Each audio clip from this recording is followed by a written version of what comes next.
criminal defense bar, and I'm glad we have a strong criminal defense bar. We need strong public defenders, private attorneys, ACLU. They have a role, but they have a role on one side of the system.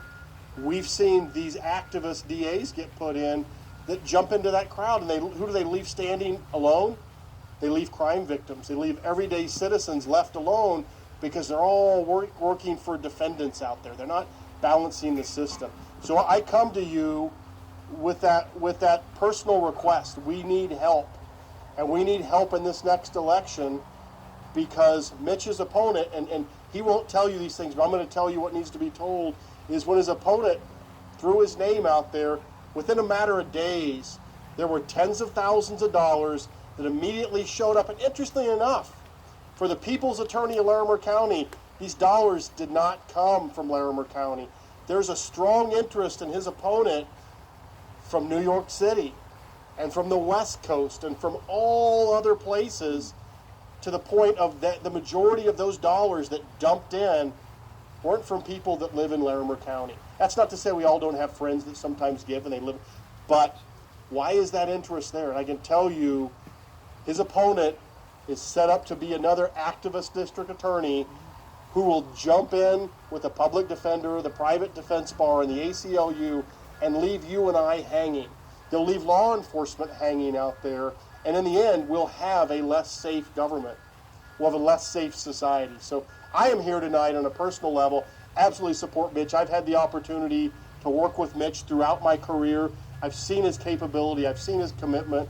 I've been out on the cases that we have, where we're out at 3 in the morning, and we look over and we have Mitch standing by our side helping us through on a case. We need somebody that stands that strong. So I'm here to ask you to reach as far as you can to help Mitch out, not just financially and not just in general support, but reaching out to your friends as well, because this thing is stacked with a lot of money from outside the area, and it's not in the interest of everybody here. So with that, I'm honored to be here with my strong endorsement, my request that you do everything you can for Mitch, and also to introduce our current and happily retiring district attorney, Cliff Riedel. And with that, I'm going to hand it to you, Cliff. Thank you, Justin. And I want to thank Jack and Ginger for your wonderful hospitality. Thank you very much. You know, the district attorney is the chief law enforcement officer of the judicial district. And the good citizens of Larimer County over the last 50 years have entrusted that office to 4 individuals: Dave Wood, Stu Van Meveren, Larry Abrahamson, and yours truly. And each one of us, when we took the office, we brought with us a huge amount of experience: trial experience, criminal trial, prosecution experience. And Mitch Murray, when he takes office, will do the same thing. Mitch will bring years and years of experience into the office of the district attorney. And that's why, ladies and gentlemen, every district attorney for the last 50 years has endorsed Mitch Murray. You know, Mitch has been serving you, the people of Larimer and Jackson counties, for almost 30 years already. Okay? Mitch was trying thousands and handling thousands of cases when his opponent was still in college and trying to go through law school. Mitch's opponent has never been the lead attorney on a complex felony trial. Not one. He's a former deputy district attorney who was never promoted to a supervisory position in the office. He's a young deputy district attorney that never supervised one person, yet he believes he should be the person to oversee an office that has 90 full-time employees.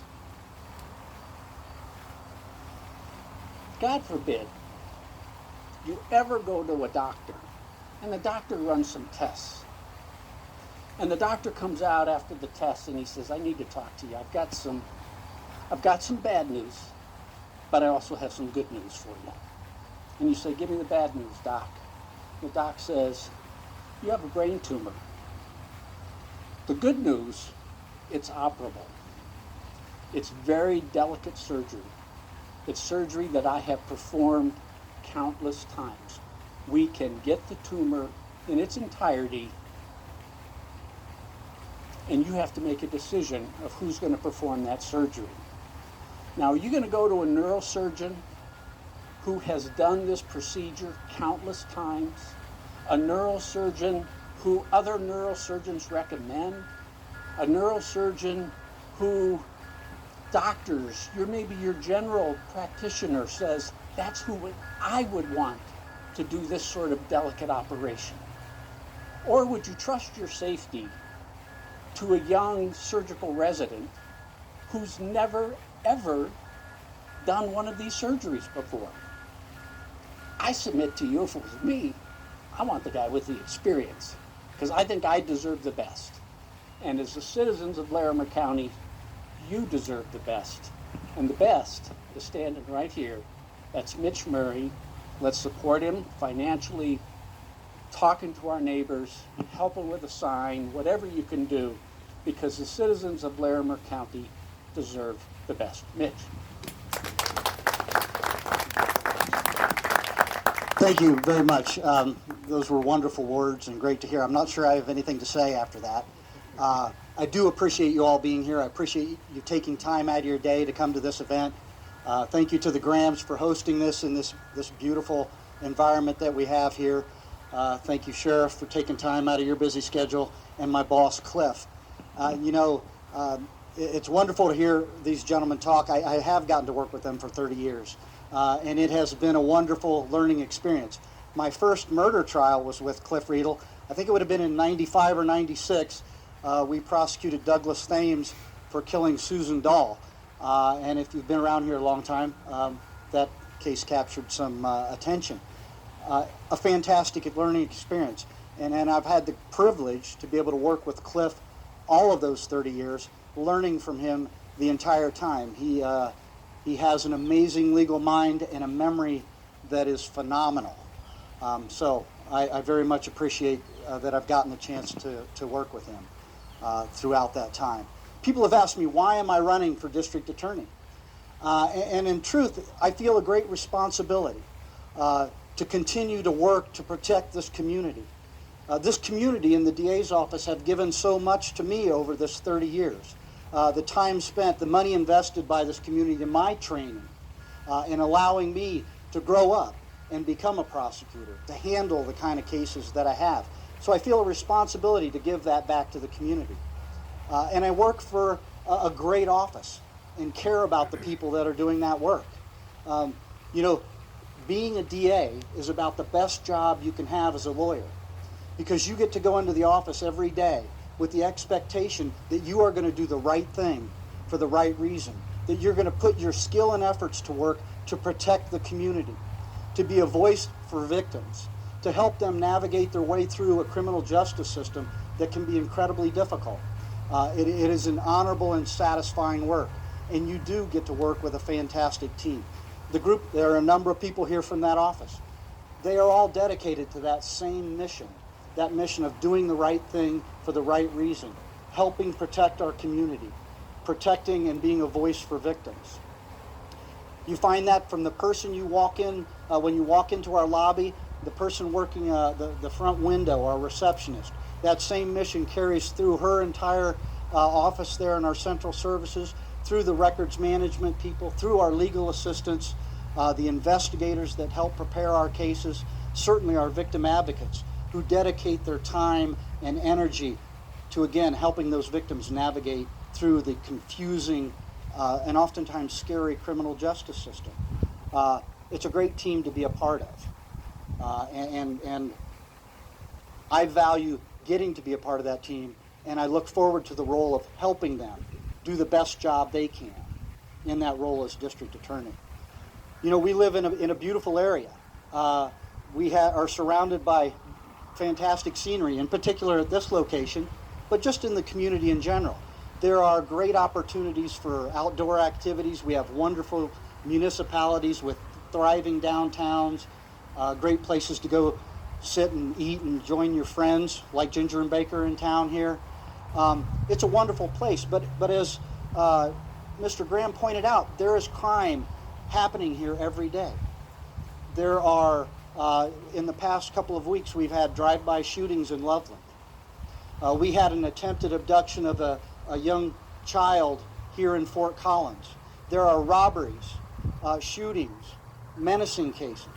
And happily, the vast majority of our citizens never get exposed to those. But the ones that do, they need a district attorney's office who can handle those important cases, who understands that law and is dedicated to those principles of protecting the community. And I, as your district attorney, I'll continue to do that. If you look at nationwide, over the last couple of years, the violent crime rate has declined, except in Colorado. In Colorado, over the last 3 years, it's been on the increase. And we need to do what we can to try and stop that. In Larimer County, we've done a good job keeping it somewhat steady, but we need to keep that on, we need to get that on the decline. And as your district attorney, I'll work to make that happen. Here recently, last year, I was able to bring together investigators and law enforcement officers from the Sheriff's Department, from Loveland Police Department, from Fort Collins Police Services, even Windsor sent officers over. And we formed a criminal impact team, the point of which was to bring all of these very dedicated officers and the intelligence that they had from each of their agencies, bring it together so we could collaborate and communicate and hopefully in a very efficient and effective way solve crimes and violent criminal acts that were negatively impacting our community. So we brought that group together. Dawn Downs out there, she was an incredible motivating force in bringing these people together. And the work that was able to be done when we brought all of these law enforcement agencies together was incredible. You know, one officer would mention something happened and there was a purple car there. And another officer from another city would say, you know, there's these criminals hanging out in this neighborhood. I've seen a car there, a purple car there lately. And they would start sharing information, and pretty soon a connection would be made, and an investigation would go forward. It was inspiring enough that we had people coming to join us from the Colorado Bureau of Investigations, people coming from Colorado Parole, deputies and officers coming from Weld County to participate in this group to help share information to solve violent crimes in their jurisdiction. And one of the first things they focused on was a group of individuals here in our jurisdiction that were involved in stealing a large number of weapons and distributing them in the criminal element of our community. We were seeing robberies, shootings, menacings, and an alarming number of juveniles ending up in possession of stolen weapons. So the criminal impact team focused on that. And in a short time, they were able to effectively and efficiently identify the people committing those crimes and build and put together prosecutable strong cases. And we were able to take those people off the street, reducing those violent crimes and reducing the number of guns that were in the hands of juveniles. A direct impact by bringing those people together. And I'm committed to continuing to do that, to bring people together, to increase our collaboration and our communication and information sharing to protect this community. You know, you can't talk about criminal justice without mentioning what Sheriff Smith mentioned, and that is the damage that's been done to the trust in our criminal justice system. And I'm committed as well to increasing our community outreach, to try and sit down and meet with the various communities that make up this jurisdiction, to talk to them about issues they find to be important, to listen to them and to explain to them what we do, hopefully to rebuild some of that trust in our criminal justice system. And I want to increase our social media presence so that we can, again, communicate with the public, let them know what we're doing, let them know what's happening in the criminal justice system, with an eye to helping rebuild some of that trust and faith. And I think we can do that. Right now, though, we're facing all kinds of obstacles. You know, we have all of these attacks on law enforcement and our criminal justice system. And we have the Black Lives Matter movement. And I've gone to some of those meetings. I've gone to a Black Lives Matter event. And the message they're sending out, it's difficult to hear. But at this event in downtown Fort Collins, there were 5 individuals that spoke. Some of them were young African Americans. There was a woman that was possibly my age. And they talked about the racism they'd experienced and the social injustice that had affected them directly. And their stories were powerful and impactful. And they need to be heard. We need to be willing to hear those. There needs to be a place for those statements to come out, for that to be expressed. But at the same time, as was pointed out, you can't allow that to be used as an excuse for lawless behavior. And there was a discussion about the kind of ideology that we see in places like Portland, in Seattle, in Chicago, and even in Denver, where our government officials are not taking a stand, where they're not speaking out, where they're allowing people to engage in this destructive behavior, damaging our public property, our private property, endangering the lives of our law enforcement officials. And I submit to you, when my opponent says that he is a progressive and he will be a pragmatic prosecutor, that's code for there are cases I'm not going to file and prosecute. And I think that kind of message, that kind of ideology coming here is a dangerous thing. I can tell you that destruction of property, arson, looting, attacking and trying to injure law enforcement, that's not political speech, that's criminal behavior. And it needs to be treated like criminal behavior. It needs to be investigated by our law enforcement, and if they're able to put a case together, it needs to be prosecuted by the DA's office. And I intend to do that. It's vital to protect our community. And it protects those people who are out there protesting with a legitimate cause. Because when you see those protesters doing that, they are undermining a message that we should hear. You know, the Black Lives Matter, I was asked at a debate, how can you reconcile you're going to a Black Lives Matter movement and you're being at Back the Blue events?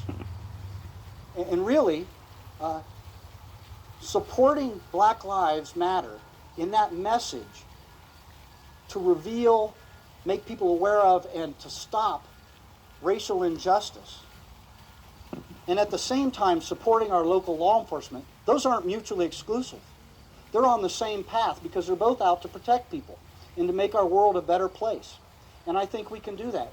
And I'm incredibly proud of law enforcement in this jurisdiction, because when you hear what they say about this movement, when you hear what they say about becoming more aware of implied bias and how things like that might adversely affect their decision making, they take that on. They're not just willing to do it, they're eager to take that on, to improve what they do, to make sure they're doing a better job for the people in this jurisdiction. And I think we do that by building bridges. We do that by communicating. We don't do that by tearing things apart. My opponent, he likes to make statements about racist policing and join in calls to dismiss criminal cases of which he knows nothing. And I don't think that's the judgment we want in our district attorney's office. I think it is divisive. What I want to do is come into that office, use my experience, use the leadership abilities that I've gained, guide those people, help mentor them to take care of this community, to make sure we're doing what's right for the right reason, that we're achieving just results, that we're making people safe. And I do ask for your support in doing it. You know, that support, and I'm sorry for going on, I tend to do that sometimes, but that support can come in a lot of ways. One way is to pick up one of those signs and put it out in your yard. Another way is if you have a friend that's got a well-traveled yard, talk to them about putting a sign out. In this time of COVID, you know, this is the biggest meeting I've gotten to speak before yet this year. Wednesday, I was able to speak to the Republican Women's Luncheon, and there were maybe 25 people there. That was the only other event since March. We just don't have the ability to get out and meet people and communicate with them. So we have to do it through things like social media. So I urge you, visit my Facebook page. Like it. Share it with your friends. Encourage your friends to like it and share it. And I think I'm using the right terminology. I always have to get some advice because I don't do a lot of that. Go to the Instagram page. Do the same thing because we need to get this word spread out as much as possible. And what I know we're going to need to do is we're going to need to have a social media campaign. We're going to need to reach people in their homes with mailed out literature. Those things are expensive.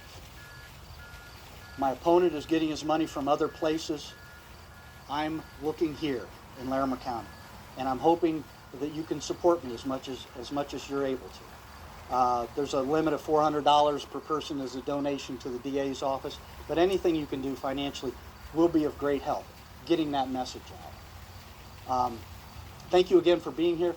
Thank you for allowing us to come on your property and putting this beautiful spread. Please don't let any of this go to waste. There are envelopes.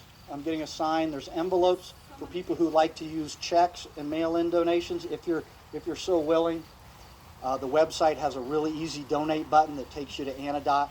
They take a little bit bigger chunk, but the convenience is worth it. So, thank you for allowing me to talk. Thank you for coming here, and I appreciate your support.